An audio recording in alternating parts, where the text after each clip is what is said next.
Philippot, bonjour. Bonjour. Vous êtes député européen, vice-président du Front National. Alors le Parlement européen va demander à Marine Le Pen de lui verser 339 000 € pour l'emploi fictif de 2 parlementaires sur des fonds européens. Est-ce que c'est un comportement éthique pour une candidate à la présidentielle? Non, attendez, vous dites emploi fictif, c'est totalement faux. Là, vous inventez un terme qui n'est même pas dans ce que dit le Parlement européen. C'est ce que dit le Parlement européen, 2 personnes qui auraient été payées sur les fonds européens si vous dites alors qu'ils travaillaient pour le parti. Si vous dites à vos collègues que Catherine Griset est un emploi fictif, ça les fera rire parce qu'ils la connaissent depuis des années, ils savent que c'est l'assistante de Marine Le Pen. Non, ce que reproche... Pour autant, est-ce qu'elle peut justifier d'un travail au Parlement européen? Non, ce que reproche M. Schulz, président du Parlement européen, social-démocrate allemand, ami de Mme Taubira et de M. Valls, il faut toujours remettre en contexte. Ces gens-là ne sont pas des autorités supérieures, ce sont des adversaires politiques. Il se trouve qu'ils ont les manettes là-bas. C'est que Marine Le Pen... Non, c'est simplement le fait que nous sommes les adversaires de l'Union européenne et que l'Union européenne, elle est très douce avec ses amis. On l'a vu avec M. Barroso tout récemment. Allez travailler chez Goldman Sachs, aucun problème, tout va bien, on vous adore, on vous aime, vous êtes de notre côté. Marine Le Pen, c'est vrai que c'est autre chose. Marine Le Pen, elle combat l'Union européenne, ses dérives, sa supranationalité, son emprise sur nos vies et sur nos lois. Ouais. Et il se trouve que Marine Le Pen, ce qu'on lui reproche, c'est d'avoir cette double casquette de présidente du Front National et d'eurodéputée. Elle, on lui reproche rien, c'est les 2 personnes qui ont été employées, Thierry Léger et Catherine Griset. Alors lui est garde du corps quand même, donc on se demande pourquoi il est payé par les fonds européens. On parle d'un contrat de quelques mois concernant Monsieur Légier, et concernant Catherine Griset, qui est le gros de l'affaire, eh bien, il s'agit de son assistante, mais désolé, Marine Le Pen n'a pas encore le don de dédoublement. Elle ne peut pas être à la fois une personne qui serait que présidente du Front et une personne qui ne serait que eurodéputée. Bien sûr, mais est-ce que la directrice de cabinet de Marine Le Pen ne doit pas être payée par le parti? Voilà. Mais elle n'est pas directrice de cabinet de Marine LePen, d'abord. Il y a un directeur de cabinet, c'est pas Catherine Griset. Elle est son assistante, et que voulez-vous, elle travaille en même temps sur tous les dossiers. Là, quand je vous parle, d'ailleurs je vous parle d'Europe en ce moment, je vous parle comme eurodéputé parce que je connais cette infernale machine de l'intérieur, et en même temps je vous parle comme vice-président du Front National. Alors mon stylo là, il est payé par l'Europe ou il est payé par le Front National? Ça veut dire quoi? C'est tout cela. Le FN va se défendre devant la justice? Mais bien sûr, mais évidemment à quelques mois de la présidentielle, évidemment venant du Parlement européen qui est une machine, enfin l'Union européenne en tout cas est une machine à multiplier les conflits d'intérêts, la corruption, etc. Il y a quand même une vingtaine d'assistants parlementaires. Non, ça c'est le chiffre que vous avez pris il y a 1 an et demi. Tout cela a été dégonflé comme pas possible. Et en réalité, il subsiste quelques cas où on essaie de chercher des poux aux opposants de l'Union européenne. C'est ça la question. Posez-vous la question de savoir pourquoi les scandales à répétition au sein de la Commission de Bruxelles. Les scandales qui concernent, on ne parle pas là d'une assistante, etc. Non, on a parlé de M. Barroso, on a parlé de Mme Oettinger. Voilà, on parle de tous ces gens-là. Il y a d'autres cas, il n'y a pas que le Front National. Ils vont se faire embaucher dans des paradis fiscaux. Là, on parle de dizaines de millions d'euros, on parle de détournement, de réglementation, de procédures, etc. À chaque fois, ces gens-là, vous n'en entendez plus parler 2 mois après. C'est lavé. C'est lavé en interne. La machine à laver interne de l'Union européenne les blanchit systématiquement. Pourquoi? Parce que c'est un système qui est pourri de l'intérieur. C'est un système où les multinationales, les lobbies et les banques écrivent les traités, écrivent les lois, écrivent les directives en grande partie. Tout le monde le sait. Tout le monde le sait. En tout cas, Marine Le Pen, elle reste très silencieuse. Pourquoi ne prend-elle pas la parole sur cette affaire? Parce qu'elle a autre chose à dire. Elle est candidate à l'élection présidentielle. Elle est face à un pays qui connaît une vague migratoire immense, qui connaît une vague de pauvreté incroyable, une vague de chômage immense. On ne l'entend pas non plus sur ces sujets-là. Bien sûr que si, vous l'entendez sur ces sujets-là. Elle est très silencieuse en ce moment. Non, je trouve qu'elle parle, elle s'exprime régulièrement. Elle a fait un grand discours la semaine dernière justement au Parlement européen contre le CETA, dont je pense que nous allons parler, c'est-à-dire le traité de libre-échange avec le Canada. Elle a expliqué en quoi il était dangereux et en quoi la procédure européenne était antidémocratique, autoritaire, de vouloir le faire passer contre l'avis des peuples, et même sans l'avis des peuples. Voilà, elle s'exprime sur les grands sujets qui intéressent notre pays, l'avenir de notre nation, et c'est cela, je crois, l'enjeu de cette élection présidentielle. C'est pas la guerre Bayrou-Sarkozy, qui est complètement fausse et fallacieuse d'ailleurs, puisque ces gens-là ont gouverné ensemble. Et qui ont toujours partagé les mêmes orientations politiques ces 15 dernières années. Donc on voit que là, on est vraiment dans l'inintéressant. On va écouter Nicolas Sarkozy qui s'est exprimé au sujet les grands enjeux, ce sont ceux que nous abordons, cet avenir de notre pays dans une Union européenne notamment qui veut que notre pays ne soit plus libre, qu'il ne soit plus indépendant. Eh bien nous, ce que nous réclamons, c'est un référendum sur notre appartenance à l'Union européenne. Ce sont des grands enjeux qui doivent être tranchés lors de la présidentielle. Je vous propose qu'on écoute justement Nicolas Sarkozy qui s'est exprimé au sujet de François Bayrou ce matin. Son projet est aux antipodes des idées que je porte. Il veut une nouvelle tranche d'impôt sur le revenu, il veut l'augmenter. Il est contre l'interdiction du voile. Il veut le droit de vote pour les étrangers, il ne veut pas la suppression du regroupement familial, c'est parfaitement son droit. Je ne veux pas que demain, la future majorité soit otage de Bayrou. Regardez, Alain Juppé fait une fois regardez en s'associant Hollande, avec lui. regardez Hollande avec les écolos. Quel sera le Fessenheim d'Alain Juppé s'il fait cet accord avec François Alain Juppé Bayrou? fait une Voilà, Nicolas Sarkozy qui craint une majorité avec François Bayrou prise en otage. Qu'est-ce que vous en pensez? Mais au régional, il me semble que le parti de M. Sarkozy, il y a quelques mois, a fait alliance avec les centristes pour remporter les régions. Il n'y a pas eu de problème. Et ils le feront demain en législative. Et ils l'ont fait hier et avant-hier au gouvernement sans aucun souci. C'est quoi, c'est un problème de personne? M. Sarkozy, il dit il ne veut pas l'interdiction du voile, il ne veut pas faire ça. Mais il l'a fait, Sarkozy, lui. Tout cela, quand il était aux manettes, quand il a été ministre de l'Intérieur 5 ans, puis président de la République 5 ans, il a fait tout ce qu'il dit là? Non, bien sûr que non, il a fait l'inverse. Il a fait exactement ce que dit Bayrou aujourd'hui. Quant à M. Sarkozy, il a encore précisé ce matin qu'il prendrait comme Premier ministre François Baroin. François Baroin, c'est l'homme qui a applaudi Anne Hidalgo quand elle a ouvert quand elle a annoncé l'ouverture du premier camp, en tout cas, premier centre d'accueil de migrants à Paris. Il y a eu François Baroin pour l'applaudir. Pour vous, François Bayrou, c'est la même chose? C'est celui qui dirige l'Association des maires de France et qui explique qu'il faut l'interdiction des crèches dans les communes. Et donc Sarkozy nous explique que ce sera son Premier ministre. Donc je veux dire, c'est du Bayrou, c'est la même chose.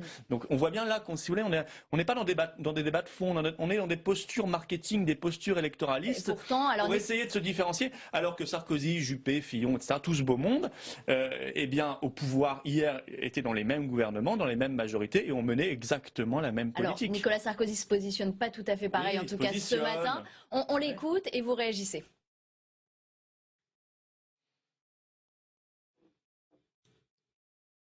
On voit bien que je suis la barrière et que le choix qui doit sortir de la primaire pour que tous ces gens n'aillent pas grossir les rangs du Front National, vaut mieux que ce soit moi.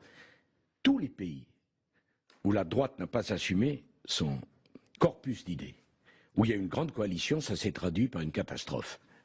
Et l'Autriche en est de dernier exemple. C'est le seul rempart face au FN, c'est comme ça qu'il se présente, Nicolas Sarkozy, ça peut marcher? Oui, oui, mais de là, il veut voter François Hollande. C'est ce qu'il a annoncé. Donc il veut voter pour quelqu'un qui vient d'avoir le pouvoir pendant 5 ans et qui a mené, comme lui d'ailleurs, comme Nicolas Sarkozy auparavant, la France au bord du précipice et du chaos. Donc on voit que oui, il y a une espèce de logique idéologique. Bien sûr que Nicolas Sarkozy et François Hollande font bon ménage, tout simplement parce qu'ils partagent les mêmes orientations. Je veux dire, les deux ont voté l'élargissement de l'Union européenne, les deux ont voté la supranationalité, les deux ont voté, ont toujours accompagné les traités TAFTA, CETA, les deux ont fait la même politique d'immigration. Les deux sont pro-européens, ça c'est sûr. Non, mais la même politique d'immigration massive. Je rappelle que, je veux dire, le discours un peu ferme de Nicolas Sarkozy en campagne, je crois qu'il y a 11 ans, il nous expliquait qu'il allait nous débarrasser des racailles, je ne sais plus dans quel quartier, qu'il allait sortir le Karcher. C'était il y a 11 ans. Entre-temps, il a eu le pouvoir. Entre-temps, on a vu qu'il y avait, entre ce que disait Nicolas Sarkozy en campagne et ce qu'il faisait quand il était au pouvoir, un monde. En cas de plus qu'un monde même. FNPS, effectivement, Nicolas Sarkozy voterait François Hollande. Il n'y a que ça qui compte. En cas de duel PS, en Autriche, il voterait LR, pour le vert. Là, il y a bientôt une élection présidentielle en Autriche. Un candidat patriote. Écologiste, Front National. Enfin, pas Front National, mais le candidat patriote là-bas, allié du Front National effectivement au Parlement européen, face à un candidat vert, donc l'équivalent de Madame Joly ou par exemple de Eva Joly. Eh bien, Nicolas Sarkozy soutient Eva Joly, l'Eva Joly autrichien. Vous, en cas de duel PS-LR, vous feriez quoi au second tour? Nous, on ne choisit pas. Voilà, on laissera la liberté à nos... Moi, personnellement, je ne participe pas à cela. Je ne voterai pas dans ces débats-là. Je ne l'ai jamais fait. Et nous avons toujours été clairs. La liberté totale à nos électeurs. On ne choisit pas entre PS et LR. J'allais utiliser une autre expression de la langue française, mais ça aurait été désobligeant. Vous n'êtes pas pour la recomposition des droites, alors? Je ne sais pas ce que ça veut dire, les droites. Aujourd'hui, il n'y a plus de droite ni de gauche. La gauche fait une politique ultralibérale de saccage social, la loi El Khomri, parce qu'elle est soumise à l'Union européenne comme la droite. Et la droite fait une politique laxiste d'immigration massive, de déconstruction de l'école de la République, où on n'apprend plus la fierté d'être français à l'école. Ça, c'est la droite. Et la gauche a fait tout l'inverse de ce qu'était normalement la gauche. Donc, dans la droite, il y a quand même plusieurs droites. Est-ce que vous vous reconnaissez dans aucune de ces droites? Je ne sais pas ce que c'est que tous ces... Moi, je pense que c'est un peu daté, tout cela. Je pense que droite et gauche, c'est vraiment un clivage. Et vous ne pensez pas que le FN a vocation à s'agrandir? Et pourquoi pas à droite? Non seulement il a vocation, mais il s'est déjà beaucoup agrandi et il s'agrandit chaque jour. Nous sommes sommes aujourd'hui à 30% d'intention de vote au premier tour, en tête de la présidentielle, le premier parti de France. Et vous allez aller chercher où cet agrandissement si ce n'est à droite ? Mais nous allons continuer de convaincre, et il y a des électeurs qui viendront de la droite et de la gauche. Il y en a chaque jour qui viennent de la droite et de la gauche, des gens qui veulent une alternative, et d'abord qui ont compris que quand on n'est pas dans un pays indépendant, un pays libre, qui maîtrise sa monnaie, son budget, ses frontières, sa capacité à faire du patriotisme économique, on ne peut rien faire dans aucun domaine, ni l'immigration, ni l'identité nationale, ni le chômage, ni la pauvreté. Alors, vous n'avez pas d'alliance, vous, pour le second tour. Il y a eu des rapprochements évoqués avec Nicolas Dupont-Aignan. Vous en êtes où ? Ça n'a pas avancé. Bon, il sera candidat à la présidentielle, c'est son droit le plus absolu. Je pense qu'il ne sera pas au second tour et que Marine Le Pen le sera. C'est en tout cas le scénario le plus probable. Et moi, je lui ai dit d'ores et déjà, parlons déjà du second tour, parce que nos adversaires, les adversaires de la nation, eux, ils savent s'allier au second tour. Qu'est-ce qu'il vous a répondu ? Pour l'instant, il ne répond pas. Et surtout, parlons aussi des législatives. Il faut que les patriotes aussi soient capables de s'allier. Nous sommes en tout cas ouverts à ce rassemblement. Lui, pour l'instant, il ne le souhaite pas. C'est sa responsabilité, mais je pense qu'il prend la responsabilité de diviser les patriotes. Or, nous avons besoin de l'alliance des patriotes, quelles que puissent être nos nuances, nos divergences, qui sont très faibles avec Nicolas Dupont-Aignan. Oui, très faibles. On a entendu aussi... Je crois qu'on va se croiser à Colombey le 9 novembre, comme chaque année. J'espère que cette fois-ci, on pourra discuter un petit peu. Alors, l'appel est lancé, en tout cas. Voilà. Il y a Jean-Frédéric Poisson qui a dit qu'il pourrait éventuellement voter pour Marine Le Pen à certaines conditions en 2017. Est-ce que vous avez eu des discussions avec lui ? Est-ce que vous en parlez ? Est-ce que ça pourrait se faire ou pas ? Non, il exprime là le fait qu'il est peut-être un peu moins sectaire que tous les autres, dont Sarkozy, qui vont voter Hollande comme un seul homme. Lui est un petit peu plus ouvert, Monsieur Poisson. Il écoute un peu plus peut-être l'électorat aussi des Républicains. Il y aurait un intérêt à Après, ce sur le fond, vos formations se rapprochent ? non, sur le fond, on est en désaccord majeur sur des grands sujets. Il est européiste, il est favorable au burkini, contre la loi d'interdiction des signes religieux ostensibles à l'école, celle de 2004. Nous sommes pour son extension au contraire. Il y a des vraies divergences, vous voyez, de fond, y compris sur les sujets sociétaux. Vous parliez des législatives. Sur combien de députés vous pourriez tabler en 2017 ? On a l'ambition de gagner d'abord la présidentielle et ensuite d'avoir une majorité pour gouverner. Vous voyez, on fait les choses dans l'ordre. D'abord l'élection présidentielle d'avril et de mai prochain. Les législatives, on verra bien. Alors là, on parle beaucoup des primaires, à droite, à gauche, chez les écologistes. À quand une primaire au FN ? La primaire, d'abord, c'est pas la tradition française, et surtout pas la tradition gaulliste. Elle a l'air de s'imposer un peu dans tous les partis. Elle s'impose par leur faiblesse, du fait de leur faiblesse, parce qu'ils n'ont pas de leader naturel. Et à gauche, alors évidemment, à gauche c'est le Capharnaüm généralisé. À droite, pareil. Je veux dire, à l'UMP, pareil. Ils sont 7. Il y a quand même quelques guerres intestines, notamment à l'intérieur du Front National. Peut-être qu'un jour, il peut y avoir une primaire. Il y a une détestation et il n'y a pas de leader. Je veux dire, il y a un leader qui s'appelle Marine Le Pen, il y a un chef qui est candidat à l'élection présidentielle et nous respectons les institutions de la Ve République qui veulent que la présidentielle, c'est un dialogue direct entre un candidat ou une candidate et le peuple français. Ça n'est pas une affaire de parti et surtout pas de guerre interne à l'intérieur des partis. Pour autant, il y a quand même deux lignes assez claires. Il y a Marion Maréchal Le Pen qui est plus libérale et il y a Marine Le Pen. Est-ce que ces deux lignes-là ne pourraient pas un jour s'entrecroiser ? Ça, c'est de la mouche qu'on essaie de temps en temps de raviver. Il n'y a pas deux lignes, il y a une seule ligne qui est celle définie par la présidente Marine Le Pen. Et tous, nous sommes pour sa victoire derrière elle, qu'il y ait des petites sensibilités, bien sûr derrière, c'est normal, on est un large rassemblement, mais il y a une vraie cohérence de fond. Nous sommes tous pour la souveraineté nationale, pour l'identité nationale et pour cette idée qu'on doit offrir mieux que le mort aux pauvres, que la guerre de tous contre tous comme avenir à nos compatriotes. On doit leur offrir le progrès économique et social y compris. Écoutez le secrétaire d'État Matthias Fekl qui s'est exprimé au sujet du CETA, cet accord de libre-échange entre l'Europe et le Canada. C'est un bon accord selon vous ? Non, c'est un très mauvais accord. Comme son grand frère, le TAFTA, le traité transatlantique, qui n'est pas terminé. Là, c'est non. François Hollande a dit non au TAFTA. Oui, mais François Hollande n'a pas le pouvoir de dire non. Le mandat, il est dans les mains de la Commission européenne.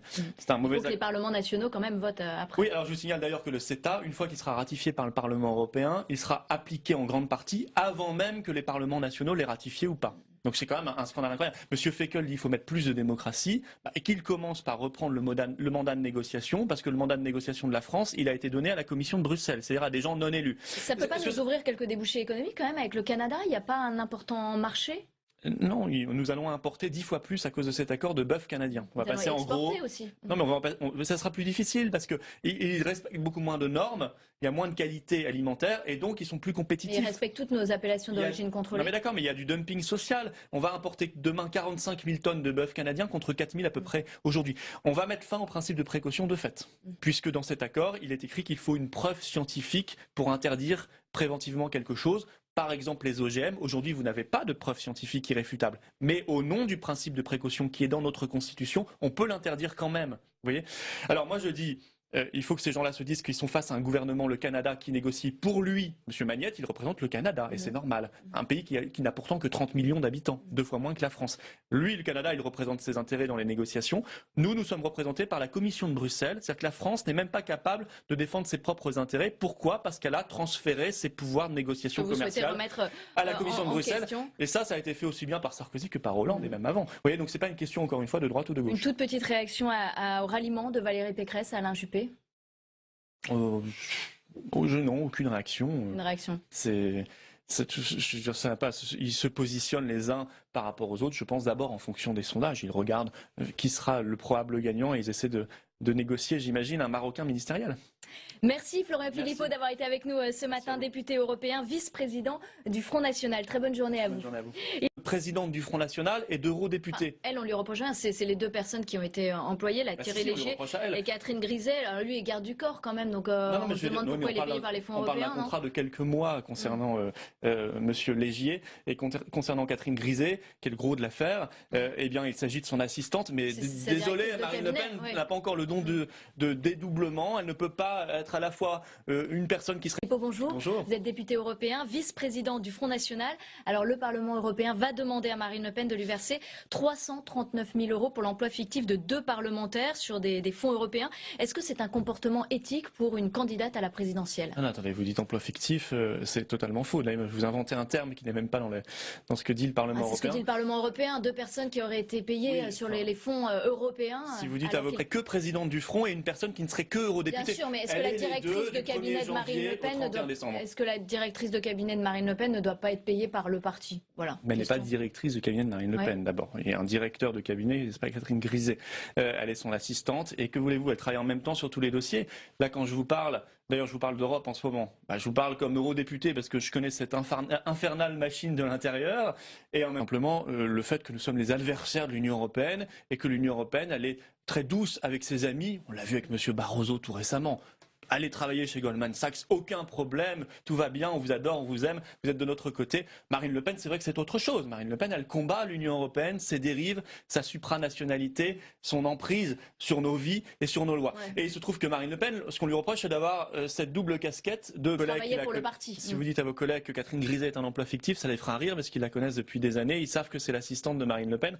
Non, ce que reproche... Pour autant, est-ce qu'elle peut justifier d'un travail au Parlement européen ? Non, ce que reproche M. Schulz, président du Parlement européen, social-démocrate allemand, ami de Mme Taubira et de M. Valls. Il faut toujours remettre en contexte. Ces gens-là ne sont pas des autorités supérieures, ce sont des adversaires politiques. Il se trouve qu'ils ont les manettes là-bas. C'est que Marine Le Pen... Non, ce